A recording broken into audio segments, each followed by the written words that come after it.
Okay, so on this slide, I am a writer who doesn't like the things that really are kind of pet peeves of mine. The first thing is typos. I always notice them everywhere, and it just sticks out to me. Probably that's partially because it's what I do every day, part of what I do every day as an English teacher, but part of it just has always been there ever since high school is the earliest time I can remember. In my own writing, in others' writing, in published writing, in commercial writing, such as, I'll be driving down the street and see a glaring, misuse apostrophe or something like that on a sign or a menu, and it just drives me nuts. So I often use that, bridging into the writing teacher aspect, I often use that sort of thing to say to my students, you might not think that this is really applicable to what you want to do. Let's say you want to be a plumber or something, but if you're going to create an advertisement for your business, you seem much more credible if you come across as intelligent and don't have glaring, errors in your writing. Me as a consumer, I would be influenced to go with the plumber who doesn't have typos in his advertising over one who does, which might be unfair, but just the way it is. The second thing, disrespectful and insulting bias, is something that I really don't like as a reader, and so as a writer I try to be respectful of that and not commit my own crime. Everybody's got difference of opinion, especially on really controversial issues, but I'm of the opinion that people can voice their own evidence and their own opinions without being petty and insulting and belittling to the people who do not feel the same as them. So as a reader, I find it really, really irritating when I can detect that bias that insults me if I don't agree with the writer. So as a writer, I really try to avoid doing that at all costs. The next thing is profanity. In my spoken language, I try not to use it. I don't think that there's any need for it. There's many, many words in our language that can get the same point across, and so I really don't care for that in writing either.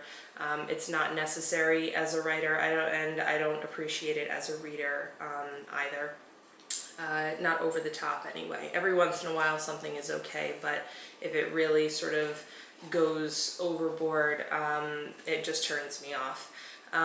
Inaccessible language and convoluted technicality. I mentioned before on the other side that I really appreciate good vocabulary, which is true, but I think there comes a point where you can get a little too heady for your reader, and so as a writer you need to be aware of that and avoid it. The next is rigid constraints on word count. I find that as a writer, the earliest I can remember is in 8th grade. We were asked to write a short story that was supposed to be, I think, around 4 pages long, and mine turned out to be 8 pages, and as a 13-year-old I really loved it. I thought that there was nothing that could be done to improve it, and I staunchly refused to cut down the page length, and my grade was dropped a bit because of it. Now, as a teacher and as an adult, I can see where page count, longer is definitely not always necessarily better, and that's something I tell my own students. However, I don't like to have super rigid constraints on word count. And the last thing there is rhyming. In poetry, rhyming turns me off. If it just shows up in the middle of free verse, that's okay, but to have the whole poem formatted in a very sing-songy kind of rhyme is distracting to me and takes away from the weight of the poem for me. So as a writer, I tend to avoid it unless it's just, a few lines here or there. So the artifact of my own writing that I'm going to read to you for this section is when I was doing my National Board Teacher Certification, which was quite an undertaking, and I'm happy and proud to say that that's in the past. So the rules and the guidelines for that writing portfolio were quite stringent. I was involved in a help class basically run at my school by 2 teachers who already had their National Board certification, and so they were guiding us through, what is it looking for, what's the best way to meet the standards and to adjust your writing to what the graders were looking for. And so as a writer, I found it terribly constraining. And one of the teachers who was leading the class actually said that for English teachers, they had the most trouble writing because we wanted to, in her words, we wanted to make it sound good, but that's not what they were looking for. They were looking for very specific, dry, technical writing, which I did, know thy audience, but didn't really enjoy it. So I'm going to read to you a dry section of my paper, of one of my papers. This was from entry 2 of my portfolio.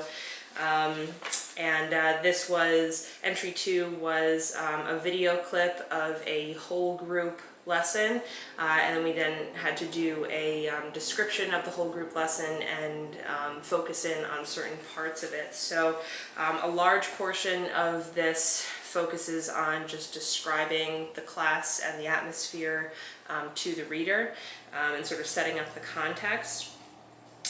So there's a lot of this that talks about who the children are in the class. So for example, in page 1 starts out, I teach in a high school. There are 16 males and 9 females aged 16 to 17 in a general level 11th grade English class on this video. The class meets 5 days a week for 45 minutes. 1 student is repeating the class, 3 should be 11th graders but are still 10th based on credits earned, and 7 have IEPs. The highest GPA is 94, the lowest is 40, with most in the 65 to 75 range. I have taught 5 of the students previously in 9th grade. Frequent absenteeism and tardiness are issues for 8 students. And it goes on from there in a very riveting way. A little bit later in the entry, where they ask specifically, point out to us what you did as a teacher in this video to meet these pedagogical requirements. And so one of them was, how do you ensure, the question prompt was, how do you ensure fairness, equity, and access for all students in this particular 15-minute video clip? And so part of that paragraph that I wrote in response to that was, I ensure fairness, equity, and access in this lesson by making sure that all students have a copy of the study guide and by both verbally repeating student answers for my auditory learners and writing them on the board for my visual learners. This ensures that all students have 3 chances to gain information from the discussion and that everyone has the same study materials. It helps those with slower processing speeds and trouble organizing their own notes. Throughout the entire 45-minute lesson, I call on every student at least once, keeping track in my head, giving all an equal opportunity to participate. And it goes on from there. So it was what they were looking for, but certainly as a writer was not my ideal type of writing or something that I feel is representative of myself as a writer. But again, audience and purpose and genre in this case are important.